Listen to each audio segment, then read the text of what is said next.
It's good to see so many students are there. Yesterday I was here. Actually, my topic was focusing on teachers. My presentation had to focus on teachers, but looking at the number of students, I changed.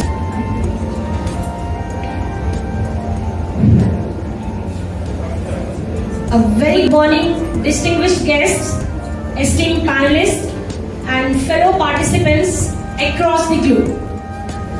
It is a great honor to be here at this international conference on the use of media culture for English language teaching. My name is Fauzia Begum, an assistant professor of English and communication skills coach and soft skill trainer from Telangana Agricultural University, Hyderabad. This work is positioned under the broader stream of media forms and their applications to English language teaching. Through this presentation, I hope to provide insights into theoretical foundations and practical classroom strategies, case studies, and 21st century relevance of integrating social media into English language teaching. I'm given only 12 minutes time. I'll justify myself. I'll try my level best to justify the things. As we are moving towards our topic, to give you an overview, today's presentation will follow 8 sessions. Firstly, I'll introduce the topic and its relevance. Secondly, I'll provide the theoretical background supporting implicit language learning. Next, I'll explore specific social media platforms and their applications in ELT classrooms. Following this, I'll share practical case studies from both India and international contexts.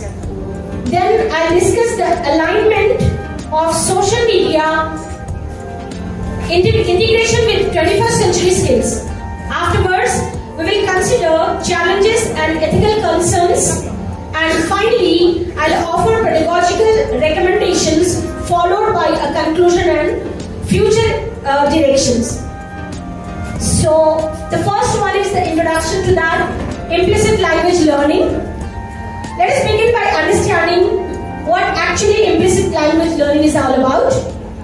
Implicit learning refers to the subconscious acquisition of language platforms through natural exposure, rather than learners who engage in implicit learning often achieve higher fluency, better comprehension, and increased confidence in real-life communication.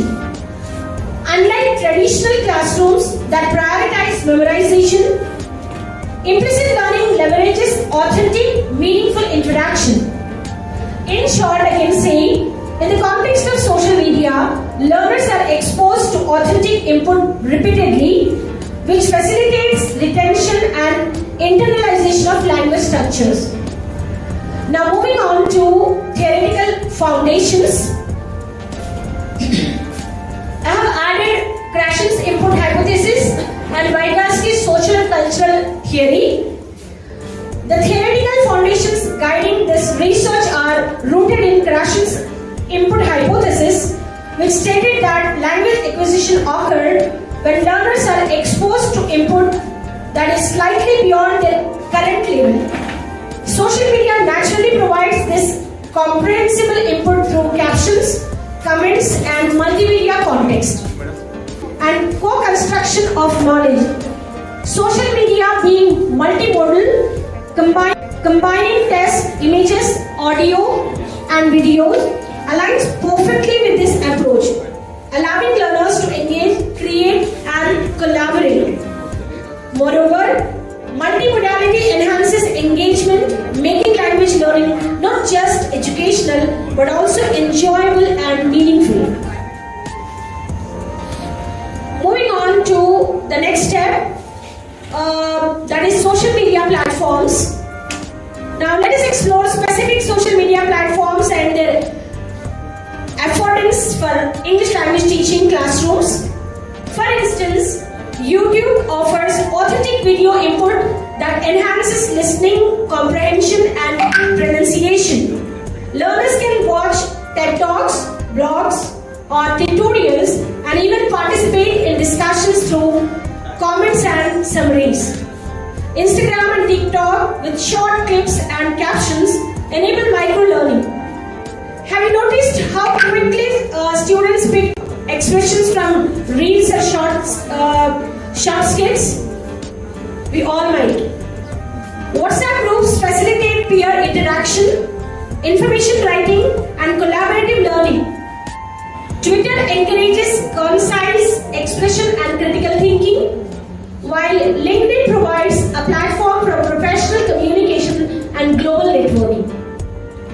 Significantly, these platforms allow learners to participate language naturally without pressure of formal instruction. So next one, I would like to elaborate in front of you about the case studies. To illustrate, let me share some case studies. In India, a WhatsApp vocabulary challenge involves students posting a new word daily with a sentence and an image.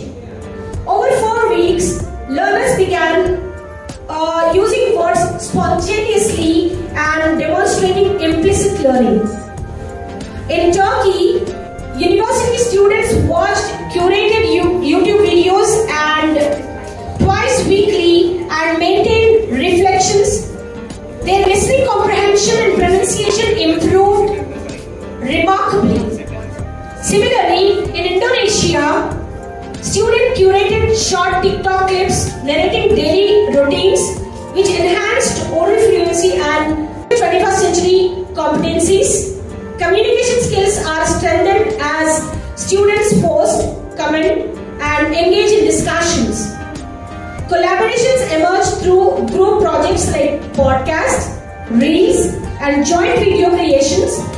Creativity and innovation are fostered through content creation, while critical thinking is developed when learners analyze content and evaluate its credibility.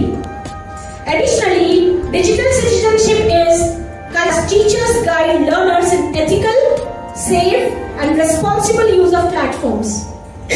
These skills are globally relevant and prepare learners for the digitalized workplace of today's culture. Now, moving on to challenges and ethical considerations, because whatever we use, whatever aspect we see, we have boon and bane. So here with social media also we have challenges and ethical considerations. Despite its benefits, social media integration presents challenges. Learners may become distracted and misinformation may circulate. Not all learners have equal access to devices of high-speed internet, and cultural sensitivity must be ensured when curating content. Privacy and safety content also require careful attention. However, I believe that with structured guidance, teacher facilitation, and clear digital policies, these challenges can be effectively managed. So, moving on to pedagogical recommendations. To implementation social media effectively, I recommend a blended learning approach that combines classroom instructions with online, implicit tasks, task-based activities such as creating reels, microblogging, or participating in WhatsApp challenges engage learners meaningfully. Scaffolding is essential to gradually introduce platforms according to learners' proficiency reflection through journals and portfolios ensures internalization, and assessment should focus on participation, creativity, and language use rather than just tests. So, coming to conclusion. In conclusion, leveraging social media platforms in ELT classrooms supports implicit language learning, fosters 21st century skills, and prepares learners for authentic communication in the globalized world. Teachers act as facilitators, ensuring ethical and guided and purposeful use of these tools. Future research could explore AI integration, augmented reality, and adaptive social media content to further personalized language learning experiences. By combining technology with pedagogy, we can create inclusive, engaging, and effective ELD and English language environments. So this is all about my topic. Thank you so much for the opportunities, Vanna ma'am and Dr. Venkat sir, and whole team from English Teachers Forum, Bharat.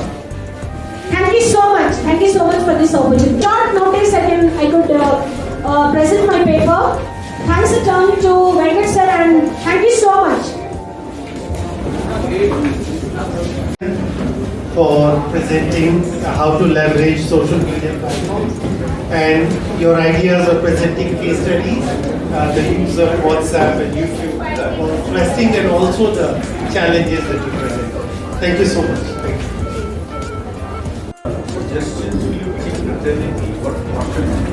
Thank you so much, Sanjay, for stepping into my shoes. Sure.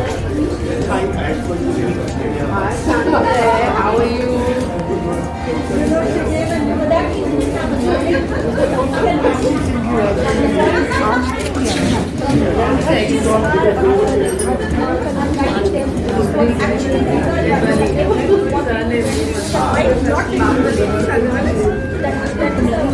That comes under the ethical management.